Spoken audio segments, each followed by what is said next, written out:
ഈ വീഡിയോയിൽ ഇന്നലെ നടന്ന വിഷയങ്ങളെക്കുറിച്ചാണ് കുറേ നമുക്ക് പറയാനുള്ളത്. അപ്പോൾ അതിനകത്ത് കുറേ വിഷയങ്ങളുണ്ട്. എന്നാലും നമുക്ക് വളരെ പെട്ടെന്ന് തന്നെ ഓരോ വിഷയങ്ങളായിട്ട് നമുക്ക് നോക്കി പോവാം.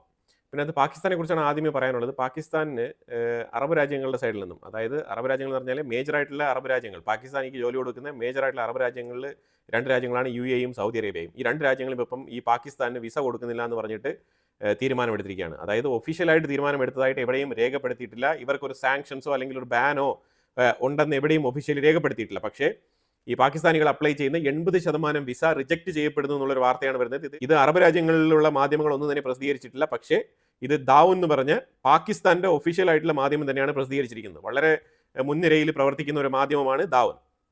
അവരാണ് ഇതിനെക്കുറിച്ചുള്ള മൾട്ടിപ്പിൾ റിപ്പോർട്ട്സ് രേഖപ്പെടുത്തിയിരിക്കുന്നത്. എന്തുകൊണ്ടാണെന്ന് പറഞ്ഞാൽ വിസ റിജക്ട് ചെയ്യപ്പെടുന്നുണ്ട്. അപ്പോൾ ഇതിന് പ്രധാനപ്പെട്ട കാരണമായിട്ട് ചൂണ്ടിക്കാണിക്കപ്പെടുന്നത് ഇതിനകത്ത് പാകിസ്ഥാന്റെ ഉള്ളിലുള്ള അറബ് രാജ്യങ്ങളിൽപ്പെട്ട എംബസികളിൽ നിന്ന് ഇവർ അന്വേഷണം നടത്തിയപ്പോഴത്തേക്കും ഇവർ എംബസികളിൽ അന്വേഷിച്ചിട്ട് ഈ വിസ ഇങ്ങനെ റിജക്ട് ആവാനുള്ള റീസൺ എന്താണെന്ന് ചോദിച്ച് മനസ്സിലാക്കാൻ വേണ്ടി ശ്രമിച്ചിട്ടുണ്ട്.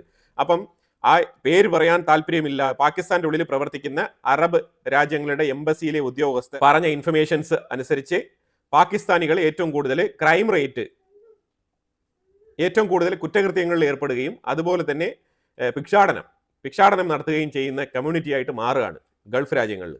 അത് പ്രധാനപ്പെട്ട ഒരു ശല്യമായിട്ട് അവർക്ക് തോന്നിയത് കൊണ്ടാണ് കൃത്യമായിട്ട് പ്രൊഫഷണൽ വിസ, അതേപോലെ തന്നെ ചില പ്രത്യേക കാറ്റഗറിയിലേക്കുള്ള വിസ മാത്രമായിട്ട് പരിമിതപ്പെടുത്തിയിരിക്കുകയാണ് ഇവരുടെ ആപ്ലിക്കേഷൻസ്. അപ്പോൾ അതുകൊണ്ട് വിസ ആപ്ലിക്കേഷൻസ് ഏറ്റവും കൂടുതൽ ഗൾഫ് രാജ്യങ്ങളിൽ, പ്രത്യേകിച്ച് ഞാൻ പറഞ്ഞ രണ്ട് രാജ്യങ്ങളിലും ഏറ്റവും കൂടുതൽ വിസ നിഷേധിക്കപ്പെടുന്നു എന്നുള്ളതാണ്, റിജക്ട് ചെയ്യപ്പെടുന്നു പാകിസ്ഥാനികൾക്ക്. ഇതിനെക്കുറിച്ച് അവരുടെ പാർലമെന്റിന്റെ ഉള്ളിൽ തന്നെ വിഷയങ്ങൾ ചർച്ച ചെയ്യപ്പെടുന്നുണ്ട്. പക്ഷേ ഇത് എങ്ങനെ പരിഹരിക്കും എന്ന് പറഞ്ഞു കഴിഞ്ഞാൽ ഈ പൊതുജനങ്ങളുടെ സ്വഭാവം മാറ്റാൻ ഇവർക്ക് കഴിയില്ലല്ലോ. അപ്പോൾ അതായത് ഈ അറബ് രാജ്യങ്ങളിൽ നിലവിൽ അത്രമാത്രം റേറ്റ്, ഈ ഒരു കുറ്റകൃത്യങ്ങളുടെ നിരക്ക് ഉയർന്ന തോതിലാണ് ഈ രാജ്യത്ത് നിന്ന് വരുന്ന ആൾക്കാരുടെ മേലിൽ ഉള്ളത്. അപ്പോൾ ആ ഒരു റെക്കോർഡ് ഏറ്റവും കൂടുതൽ കുറച്ച് കൊണ്ടുവരിക എന്നുള്ളതാണ്. അപ്പോൾ ഏറ്റവും കൂടുതൽ കുറച്ച് കൊണ്ടുവന്നു കഴിഞ്ഞാൽ ഒരു പരിധിക്ക് താഴെ അത് പോയി കഴിഞ്ഞാൽ ഇവർക്ക് വീണ്ടും വിസ കൊടുത്ത് തുടങ്ങാനുള്ള സാധ്യതയുണ്ട്. പക്ഷേ സാങ്ഷൻ അഥവാ വിസ ബാൻ വീണ് കഴിഞ്ഞാൽ, അതായത് ഒരു രാജ്യത്തിന് ബാൻ വീണ് കഴിഞ്ഞാൽ പിന്നെ ഈ രാജ്യങ്ങളിൽ വിസ കിട്ടുക എന്ന് പറയുന്നത് വലിയ ബുദ്ധിമുട്ടുള്ള കാര്യമാണ്. അതാണ് ഇപ്പോൾ ഇതിനകത്ത് പറഞ്ഞു വെച്ചിരിക്കുന്നത്. അപ്പോൾ എംബസി ഉദ്യോഗസ്ഥർ, പേര് പറയാൻ താല്പര്യമില്ലാത്ത എംബസി ഉദ്യോഗസ്ഥരാണ് ഈ വിവരങ്ങളൊക്കെ കൈമാറിയത്. പക്ഷേ അതേസമയം അവർ പറഞ്ഞിരിക്കുന്നത് ഇതുവരെ ബാൻ എന്ന് പറഞ്ഞ് ഒഫീഷ്യലി അങ്ങനെ ഒരു സംവിധാനം ഏർപ്പാടാക്കിയിട്ടില്ല.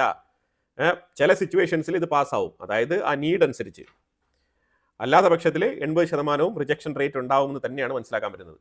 ശരിക്കും പറഞ്ഞാൽ ഇവരുടെ ഡിഫൻസ് പാർട്ട്ണറാണ്, ഇവർ പല കാര്യങ്ങളിലും ഭയങ്കര സഹകരണമാണ്. ഗാസയ്ക്ക് വേണ്ടി ഇവർ അങ്ങ് അഹോരാത്രം പ്രയത്നിച്ച് ഹമാസിനെതിരെ തന്നെ പൊരുതാനുള്ള നിലപാടെടുത്തിരുന്ന വ്യക്തികളാണ്, അമേരിക്കയോടൊപ്പം നിൽക്കുന്ന ആൾക്കാരാണ്. എന്നിട്ടും ഇവർക്ക് പണി കിട്ടിയത് എങ്ങനെയാണെന്നുള്ളത് നമുക്ക് ഒട്ടും മനസ്സിലാകുന്നില്ല. പക്ഷെ എന്നാലും മുട്ടൻ പണിയാണ് കിട്ടിയിരിക്കുന്നത്. പാകിസ്ഥാന്റെ ഫോറിൻ സെക്രട്ടറി സൽമാൻ ചൗധരി തന്നെ ഈ ഒരു വാർത്ത കൺഫേം ചെയ്തിട്ടുണ്ട്.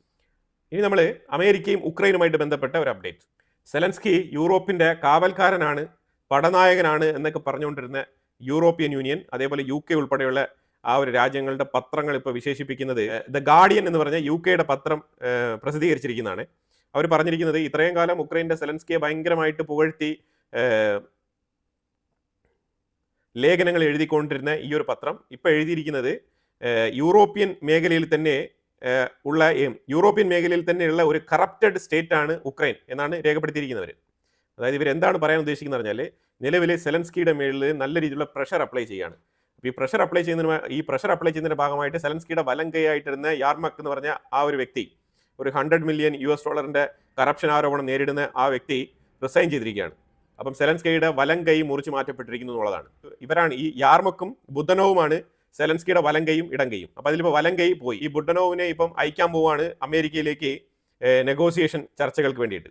സെലൻസ്കിയുടെ മേളിൽ ഹൈ പ്രഷർ അപ്ലൈ ചെയ്യുന്ന രീതിയിലുള്ള സ്റ്റേറ്റ്മെന്റുകളാണ് അമേരിക്കയുടെ ഉള്ളിൽ നിന്ന് വരുന്നത്. ഫോർമർ US ജനറൽ പറഞ്ഞിരിക്കുന്നത്, മൈക്ക് ഫ്ലിൻ, പുള്ളിക്കാരൻ പറഞ്ഞിരിക്കുന്നത് ഉക്രൈനിലെ സെലൻസ്കിയാണ് എല്ലാത്തിനും കാര്യം. അതായത് സെലൻസ്കി ഒരു കറപ്റ്റഡ് ഫിഗർ ആണെന്നാണ് പറഞ്ഞിരിക്കുന്നത്. അതായത് ഇതെല്ലാം തന്നെ നമ്മൾ മുൻകൂട്ടി തന്നെ നമ്മളുടെ വാർത്തകളിൽ പലപ്പോഴായിട്ട് പറഞ്ഞതാണ്. അമേരിക്ക ഇപ്പം വീണ്ടും ആവർത്തിച്ച് പറയുന്നത്. ഇത് ആർക്കാണ് മനസ്സിലാവാത്തത്? ഒരു വ്യക്തി ഓപ്പൺ ആയിട്ട് അമേരിക്ക എടുത്ത് പോയിട്ട് നിങ്ങൾ തന്ന പൈസയുടെ കണക്കിൻ്റെ അടുത്ത് ചോദിക്കരുതെന്ന് പറഞ്ഞു കഴിഞ്ഞാൽ പിന്നെ ആരാണ് ആ വ്യക്തിയെ ട്രസ്റ്റ് ചെയ്യുക? സെലൻസ്കി പല സാഹചര്യങ്ങളിലും മണ്ടത്തരങ്ങൾ ഭയങ്കരമായിട്ട് കാണിക്കുന്നുണ്ട്. അതിലൊരു മണ്ടത്തരമാണ് ഈ ഒരു സ്റ്റേറ്റ്. സെലൻസ്കിയുടെ മേലുള്ള വിശ്വാസം നഷ്ടപ്പെട്ടിട്ടുണ്ട്. പിന്നെ ഈ യുദ്ധം നടക്കുന്നുണ്ടല്ലോ, അപ്പോൾ റഷ്യക്കെതിരെ നിലപാടെടുത്തിരിക്കുന്ന സാഹചര്യത്തിൽ മറ്റുള്ള രാജ്യങ്ങളൊക്കെ സെലൻസ്കിയെ പിന്തുണയ്ക്കുന്ന അവസ്ഥയ്ക്ക് നിർബന്ധിതരാവുകയാണ്. അതാണ് ഇവിടെ സംഭവിച്ചുകൊണ്ടിരിക്കുന്നത്. അപ്പോൾ തീർച്ചയായിട്ടും ഇപ്പം എല്ലാം തന്നെ ആ ഷെല്ല് പൊളിച്ച് പുറത്തു വരുന്ന പോലെയാണ് കാണുന്നത്. സെലൻസ്കി ഇപ്പം നിലവിൽ അമേരിക്ക എടുക്കുന്ന എല്ലാ തീരുമാനങ്ങളോടും ഒത്തു നിൽക്കേണ്ട സാഹചര്യത്തിലേക്ക് തള്ളപ്പെടുകയാണ്. അതാണ് മനസ്സിലാക്കാൻ പറ്റുന്നത്. ഇതിനകത്ത് കൂടുതൽ സെലൻസ്കിക്ക് വേറെ വോയിസ് ഒന്നുമില്ല, ചോയ്സും ഇല്ല. അപ്പോൾ ഇത് ഇനിയിപ്പം യൂറോപ്പ് അകമഴിഞ്ഞ് സെലൻസ്കിയെ സപ്പോർട്ട് ചെയ്യണം. എന്നാൽ മാത്രമാണ് ഇതിനകത്ത് ഏതെങ്കിലും തരത്തിൽ സെലൻസ്കിക്ക് ഒരു സർവൈവൽ ഉള്ളത്. കാരണം സെലൻസ്കിയുടെ മേളിൽ ഇപ്പം ഈ US ഫോർമർ ജനറൽ പോലത്തെ ആൾക്കാരൊക്കെ തീർച്ചയായിട്ടും അമേരിക്കയുടെ ഉള്ളിൽ നിന്നും ഇങ്ങനെ സ്റ്റേറ്റ്മെന്റുകൾ വരുന്നെങ്കിൽ ട്രംപ് അറിഞ്ഞുകൊണ്ട് തന്നെയാണ് ഈ സ്റ്റേറ്റ്മെന്റ് വരുന്നത്. പ്രസിഡന്റ് അറിയാതെ ആരും തന്നെ പെട്ടെന്ന് ഒരു ഓപ്പൺ സ്റ്റേറ്റ്മെന്റ് ഒന്നും വിടാൻ പോകുന്നില്ല, പ്രത്യേകിച്ച് ഈ സെലൻസ്കിയുമായിട്ട് ബന്ധപ്പെട്ട വിഷയത്തിൽ. അതുകൂടാതെ ഒരു വാർത്തയും കൂടി വരുന്നുണ്ട്. 3.3 മില്യൺ വർത്തുള്ള സെലൻസ്കിയുടെ മിയാമിയിലുള്ള ഒരു റെസിഡൻഷ്യൽ ഹൗസ് അമേരിക്കയിലുള്ള ഒരു ഒഫീഷ്യൽ ഉദ്യോഗസ്ഥൻ വിസിറ്റ് ചെയ്തിട്ട് വന്നിട്ട് അതിന്റെ സ്റ്റേറ്റ്മെന്റ് വൈറ്റ് ഹൗസിൽ അറിയിച്ചതായിട്ടുള്ള വാർത്തകൾ വരുന്നുണ്ട്. അപ്പോൾ ഇതിന്റെ വാർത്തകളുടെ ലക്ഷ്യം എന്താണെന്ന് പറഞ്ഞാൽ നിന്റെയും അസറ്റുകളൊക്കെ നമ്മുടെ പക്കലുണ്ട്, നമുക്ക് ഫ്രീസ് ചെയ്യാൻ കഴിയും എന്നുള്ള ഒരു മെസ്സേജാണ് കൊടുക്കുന്നത്. അതായത് ഞങ്ങളുടെ ചൊൽപ്പടിക്ക് വന്ന് നിൽക്കുക, അതാണ് ഇപ്പം അമേരിക്ക കൊടുത്തിരിക്കുന്ന താക്കീത്. അപ്പം എന്തായാലും സെലൻസ്കി കെർലോ ബുദനോവിനെ അയച്ചു വെക്കുന്നുണ്ട് മീഡിയേഷൻ ചർച്ചയ്ക്ക് വേണ്ടിയിട്ട്. റഷ്യ ആണെങ്കിൽ ഞാൻ ഇന്നലെ പറഞ്ഞിട്ടുണ്ടായിരുന്നല്ലോ, ഉക്രൈൻ തുരിതര അവിടുത്തെ എയർബേസും കാര്യങ്ങളൊക്കെ അറ്റാക്ക് ചെയ്തതിനെ തുടർന്ന് റഷ്യ ഉക്രൈൻ്റെ ഉള്ളിൽ മൾട്ടിപ്പിൾ ടൈംസ് അറ്റാക്ക് നടത്തിയിട്ടുണ്ട്. 2 hours 1 hour 3 hour ഗ്യാപ്പ് വിട്ട് വീണ്ടും അടിക്കുകയാണ്.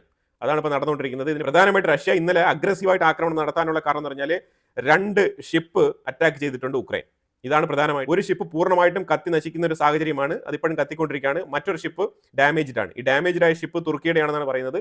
ഇത് ശരിക്കും കാസ്പിയൻ തുർക്കി യൂറോപ്പ് കോറിഡോർ ആണ്. അപ്പോൾ ആ ഒരു കാസ്പിയൻ സീ ആ റൂട്ടാണ് ശരിക്കും ഉക്രൈൻ കൈവച്ചിരിക്കുന്നത്. അതിൽ ഭയങ്കരമായിട്ട് ദേഷ്യത്തിലാണ് റഷ്യ തുരിതര ആക്രമണങ്ങൾ നടത്തുന്നത്. കീവിന്റെ ഉള്ളിൽ ആയാലും ശരി തന്നെ ഉക്രൈൻ്റെ ഉള്ളിൽ താറുമാറായിട്ടുള്ള ആക്രമണങ്ങൾ. അപ്പം ഇതാണ് റഷ്യയും ഉക്രൈനുമായിട്ട് ബന്ധപ്പെട്ട ഒരു അപ്ഡേറ്റ്. അപ്പോൾ എന്തായാലും കൂടുതൽ താമസിയാതെ തന്നെ ഇതിനൊരു തീരുമാനമാകും എന്നാണ് മനസ്സിലാക്കാൻ പറ്റുന്നത്. അതായത് ട്രംപ് ഇതേ നിലപാടിൽ ഉറച്ചു നിന്നാൽ ഈ ഗോൾഫ് ഒക്കെ കളിച്ചിട്ട് ഇപ്പൊ തിങ്കളാഴ്ച വന്നിട്ട് എന്ത് മറുപടി തരും എന്ന് നമുക്കറിയില്ല.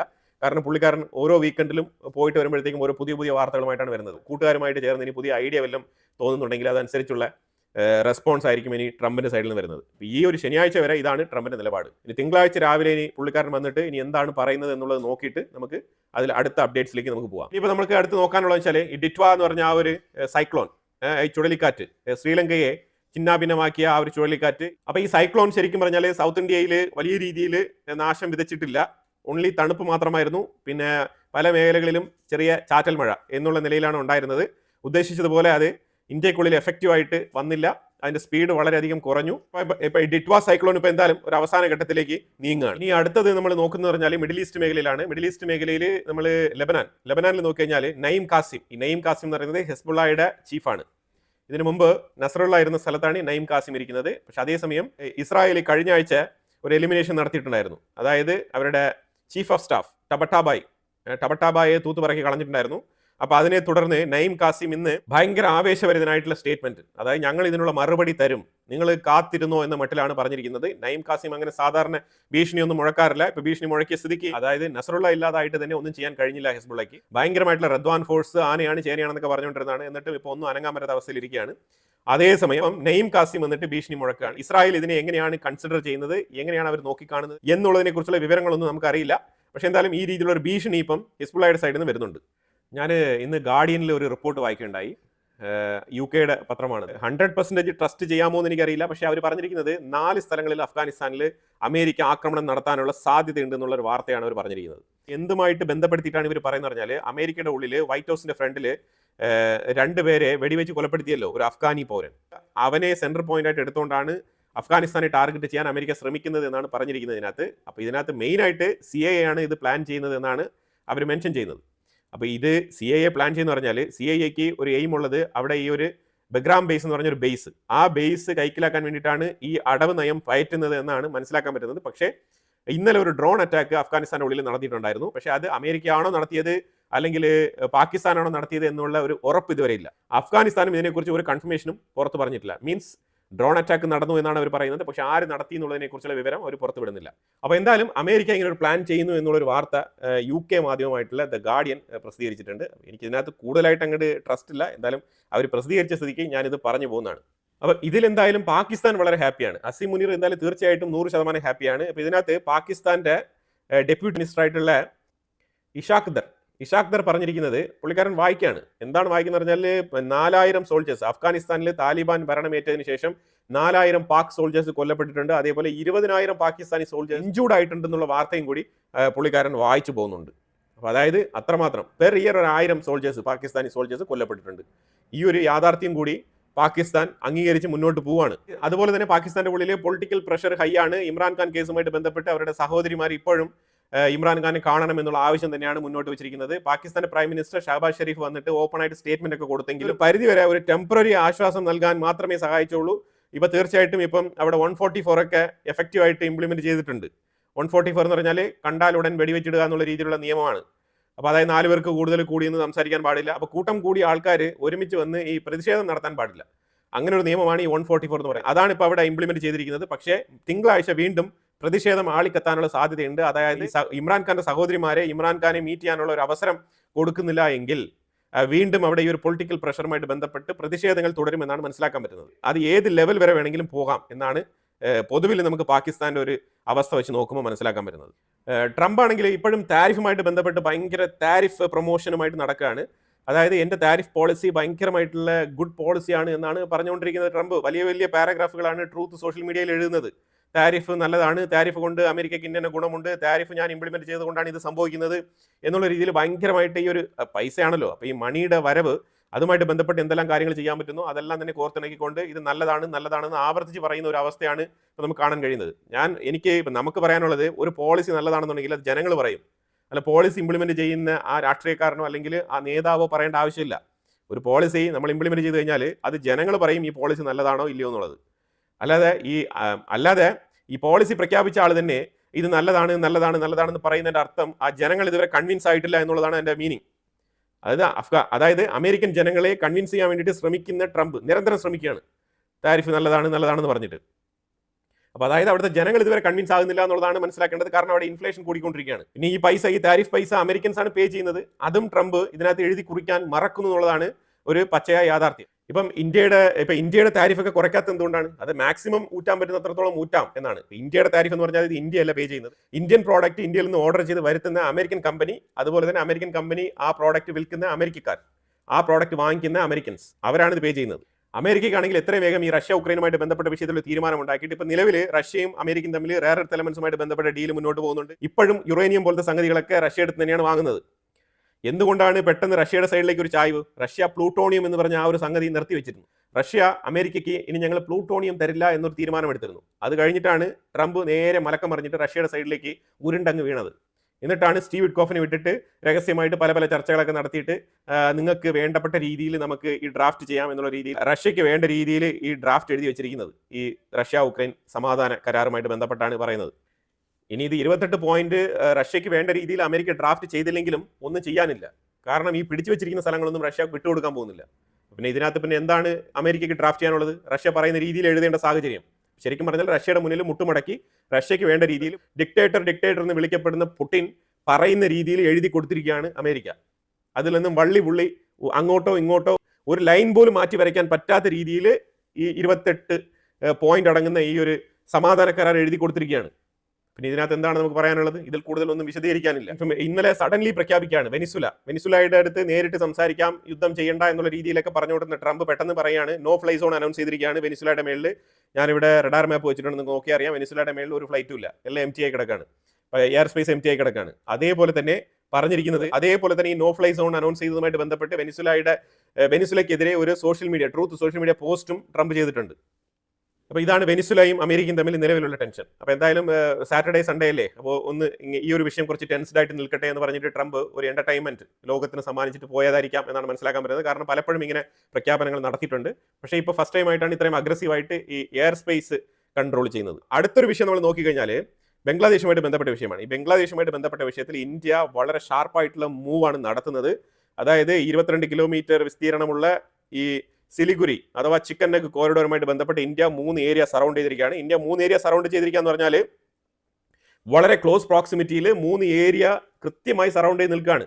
കാരണം ഈ ഇടയായിട്ട് യൂനസ്, ഈ താൽക്കാലിക ഭരണാധികാരിയായിട്ട് ബംഗ്ലാദേശിൽ നിന്ന് ഭരിക്കുന്ന ഈ ഒരു യൂനസ് ഉണ്ടല്ലോ, യൂനസിന് ഇപ്പോൾ ഈ ഇടയായിട്ട് ഭയങ്കര ഞെളിപ്പാണ്.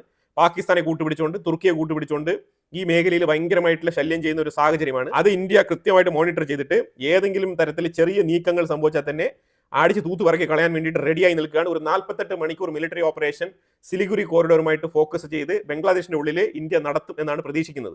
ഇതിനകത്ത് 3 ബേസുകളാണ് നമ്മൾ റെഡിയാക്കിയിരിക്കുന്നത്. ലാസ്റ്റിറ്റ് എന്ന് പറഞ്ഞ ഒരു സ്ഥലത്ത് ഒരു ബേസ്, അതുപോലെ തന്നെ സിലിഗുരിയുടെ തൊട്ട് താഴെ ചോപ്ര എന്ന് പറഞ്ഞ സ്ഥലത്ത് ഒരു ബേസ്, അതിന് തൊട്ട് ഇപ്പുറത്ത് നീങ്ങിയിട്ട് കൃഷ്ണഗഞ്ച് എന്ന് പറഞ്ഞ സ്ഥലത്ത് ഒരു ബേസ്. ഈ 3 ഏരിയ ആണ് ഇന്ത്യ ചുറ്റാകെ വളഞ്ഞ് റെഡിയാക്കിയിരിക്കുന്നത്. എയർബേസ് ഉൾപ്പെടെയുള്ള സകല സന്നാഹങ്ങളുമായിട്ട് ഇന്ത്യ അവിടെ റെഡിയായി നിൽക്കുകയാണ്. ഇത് നമുക്ക് മനസ്സിലാക്കാൻ പറ്റുന്നത് ഒരു അറ്റാക്കിനുള്ള സാധ്യത, അത് തന്നെയാണ് മനസ്സിലാക്കാൻ പറ്റുന്നത്. പക്ഷേ അത് 5-ാം തീയതി കഴിയാനുള്ള സാധ്യതയുണ്ട്.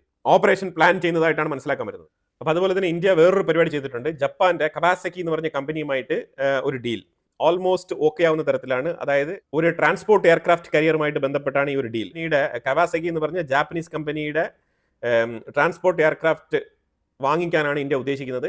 76,000 കിലോമീറ്റർ ഫ്ലൈയിങ് റേഞ്ച്, അതുപോലെ തന്നെ പേലോഡ് 20 മുതൽ 36 ടൺ വരെ പേലോഡ് വഹിക്കാനുള്ള കപ്പാസിറ്റി. അപ്പം ഈ വക പ്രത്യേകതകളുള്ള ഈ കവാസക്കി എയർക്രാഫ്റ്റുമായിട്ട് ഇന്ത്യ വളരെ ഡീപ്പ് ലെവലിൽ ചർച്ച നടത്തുകയാണ്. ജപ്പാനുമായിട്ടാണ് നടത്തുന്ന ഈ ഒരു ചർച്ച. അപ്പോൾ അതുകൊണ്ട് തന്നെ അമേരിക്ക ഇതിനെ എങ്ങനെ നോക്കി കാണുന്നു എന്ന് നമുക്കറിയില്ല. ഇതുപോലെയുള്ള ഹെവി ട്രാൻസ്പോർട്ട് എയർക്രാഫ്റ്റ് ഒക്കെ അമേരിക്കയാണ് ഏറ്റവും കൂടുതൽ വിൽക്കുന്നത്. അപ്പോൾ അവർക്ക് തീർച്ചയായിട്ടും ഇതിനകത്തൊരു നോട്ടമുണ്ടാവും. അപ്പോൾ ഇന്ത്യ ഇങ്ങനെ ഏഷ്യൻ സൈഡിൽ ഇങ്ങനെ മാറി ചിന്തിക്കുന്നത്, ഇപ്പോൾ ഇതാ Russian president Vladimir Putin India സന്ദർശിക്കുന്നത്, നമ്മുടെ ഡിഫൻസ് മിനിസ്ട്രിയിൽ നിന്നും തുടരെ റഷ്യയെ അനുകൂലിച്ചുള്ള സ്റ്റേറ്റ്മെന്റുകൾ പുറത്തു വരുന്നത്, ഇതെല്ലാം തന്നെ അമേരിക്കയെ അസ്വസ്ഥതപ്പെടുത്തുന്നു എന്നുള്ളതാണ് യാഥാർത്ഥ്യം. യൂറോപ്പിനെയും അസ്വസ്ഥതപ്പെടുത്തുന്നുണ്ട്. പക്ഷേ എന്നിരുന്നാലും ഇന്ത്യയുടെ നിലപാടിൽ വളരെ ഉറച്ചാണ് നിൽക്കുന്നത്. അമേരിക്കയ്ക്ക് ഞാൻ പറഞ്ഞ പോലെ ഒരു ഹെലികോപ്റ്ററിന്റെ ഓർഡർ കൊടുത്തിട്ടുണ്ട്, 7,000 കോടിയുടെ ഒരു ഓർഡർ. അപ്പോൾ നമ്മൾ അമേരിക്കയ്ക്ക് മാത്രം ഓർഡർ കൊടുത്താൽ പോരല്ലോ, നമുക്ക് ഡൈവേഴ്സിഫൈ ചെയ്യണം ഓർഡർ. കാരണം നമുക്ക് എല്ലാവരും വേണം. ആ രീതിയിലാണ് ഒരു മൾട്ടി പോലാർ എന്നുള്ളതിലുപരിയായിട്ട് നമ്മളൊരു മൾട്ടി ലേറ്ററലാണ് ഉദ്ദേശിക്കുന്നത്, ഒരു മൾട്ടി ലേറ്ററൽ റിലേഷൻഷിപ്പ്. ആ റിലേഷൻഷിപ്പിന്റെ ഭാഗമായിട്ടാണ് നമ്മുടെ ഓർഡേഴ്സ് എല്ലാം തന്നെ നമ്മൾ ഡൈവേഴ്സിഫൈ ചെയ്യുന്നത്. France, Japan, Germany, America, Russia, നമ്മൾ എല്ലാവരുമായിട്ട് ഡീൽ ചെയ്യുന്നുണ്ട്. ഇത് തീർച്ചയായിട്ടും ഇന്ത്യക്ക് ഗുണകരമായിട്ടുള്ള കാര്യം തന്നെയാണ്. ഇന്ത്യ വളരെ സ്ട്രാറ്റജിക് ആയിട്ടാണ് മൂവ് ചെയ്യുന്നത് എല്ലാ കാര്യങ്ങളും.